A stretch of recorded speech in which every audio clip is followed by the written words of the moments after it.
This is an examination of the hidden human condition. This is the Hidden Killers Podcast with Tony Bruschi. More info coming out on the case against Bryan Kohberger. This time, items seized from the senior Kohberger home when Bryan went for the holiday break, and they found him in his kitchen going through items, separating him into plastic baggies, wearing surgical gloves, because that's normal. Hey, what you doing over there? Mama's baking some cookies. I don't know what I would say to my child if I saw that happening. Maybe he was doing it and they were in bed and had no idea. I have to guess that. But we are going to be talking here today with Robin Dreeke, retired FBI Special Agent, Chief of Counterintelligence Behavioral Analysis Program, about this very, very case, and diving into the new evidence that's been unsealed, if you will, in the case against Bryan Kohberger. Let's just kind of start there. It's a very interesting scene to wrap your mind around, Robin. You know, it's really interesting when I looked at that.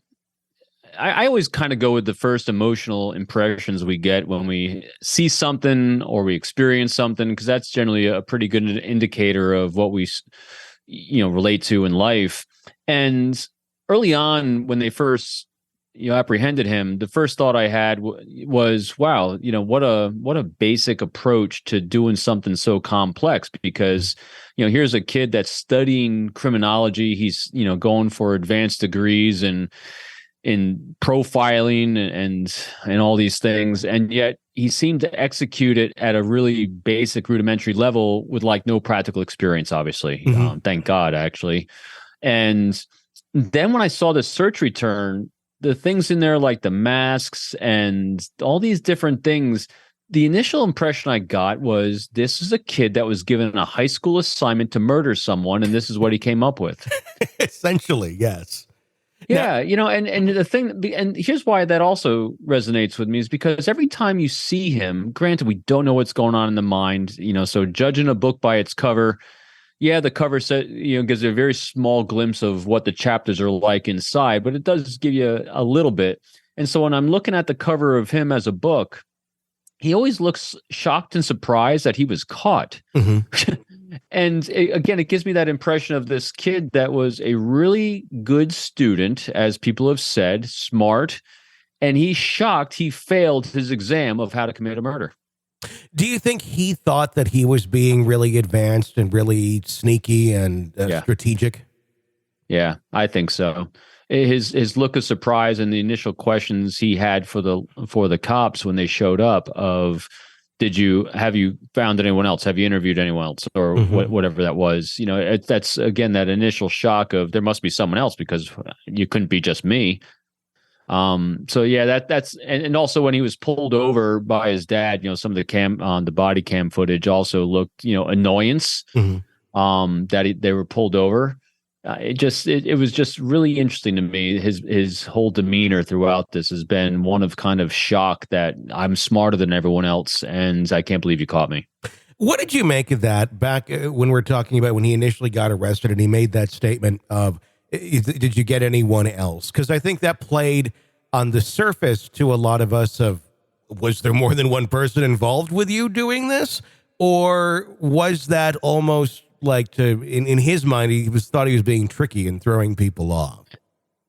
For me, from the get-go, I thought he was being tricky. The only other thought I had on that was maybe he left breadcrumbs to lead to someone else. Mm-hmm. To me, I never took it as he was conspiring with anyone else. Sure. Tell me, when you're looking at this for being a fairly rudimentary plan, and not super complex or deep in its ways. What are some of those things that stand out to you that make you go, yeah, this guy really didn't know what he was doing other than from what he's read in textbooks, like specifically?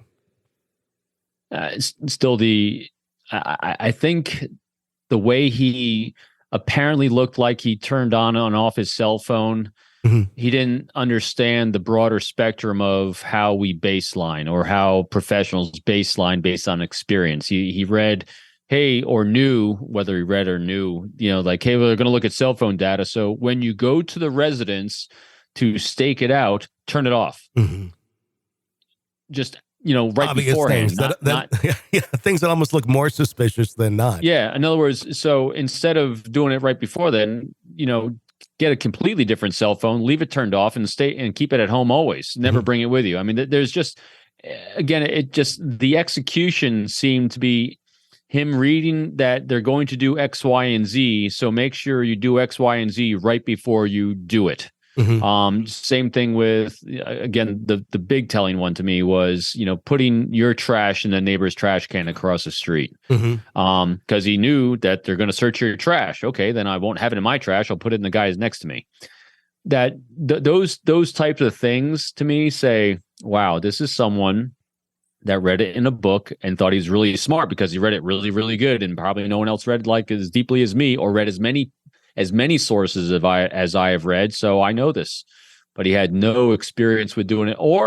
And additionally to that, not just him personally experienced it, but didn't talk to anyone that had experience. In other words, he didn't conduct interviews necessarily. I mean, I don't know what he did and didn't do, but he didn't talk to anyone that either investigated it themselves or had perpetrated these types of crimes themselves as well. I'd be curious to learn what he got on that study he was trying to do in criminology. Yeah, that's what I'm literally, you can probably hear my wheels turning on that. I'm really interested in that as well.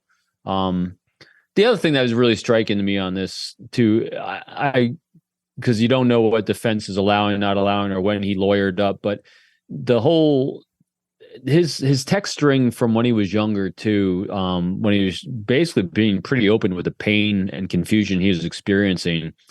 That's someone who generally, like all of us at different points in life, wasn't feeling like he was connecting with anyone or anyone really understood or knew him.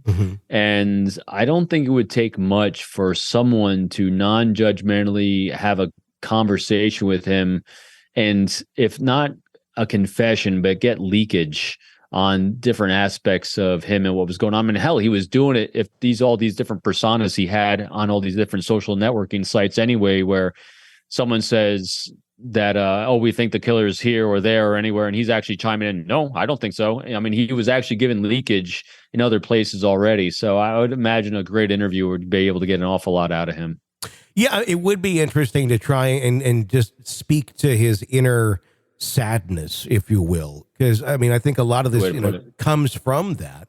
Obviously, it's no justification for anything, but I think it does explain a little bit more of how we got the recipe for what we got here in Kohberger. What was your take on? I found it very amusing when I read about when they came into his home. He's sitting there in shorts and a t-shirt with rubber gloves on, going through his own trash and putting it into separate baggies. What is he doing in that sort of situation? Number one, why is he holding on to anything that would be relatable to this crime scene, unless it's a trophy of some sort, or is he thinking that he's going to have this as some things as a backup to prove that he wasn't there? I don't know. There's so many unanswered questions there, but what's your take on that? I'm not an expert on the different criminal mindsets of these things. He never struck me as a trophy taker. No. I still go back to the classroom assignment thing. I mean, so if you conducted a classroom assignment and you're given a task to do a project, you're going to hold on all the pieces of the project in case you need to do the project over, or you're going to do it again, or whatever it is. And also, since people have described him as OCD, he's probably just categorizing things and putting them in their proper places. And since he didn't read about how to get rid of certain types of evidence, he'll just hold on to it. He executed, all right, I got to get rid of the murder weapon. I got to get rid of my clothes that I wore. So that's why we're having a hard time finding those. But he probably didn't read about getting rid of anything else. He didn't seem to be a very innovative thinker, is a good way to put it, because he didn't innovate to the situations he was presented. Here's a great example of showing his lack of innovation. So he planned this entire thing out. He's confronted in the hallway on the way out by the other female that lived in the residence, and he doesn't kill her. Yeah. That was bizarre.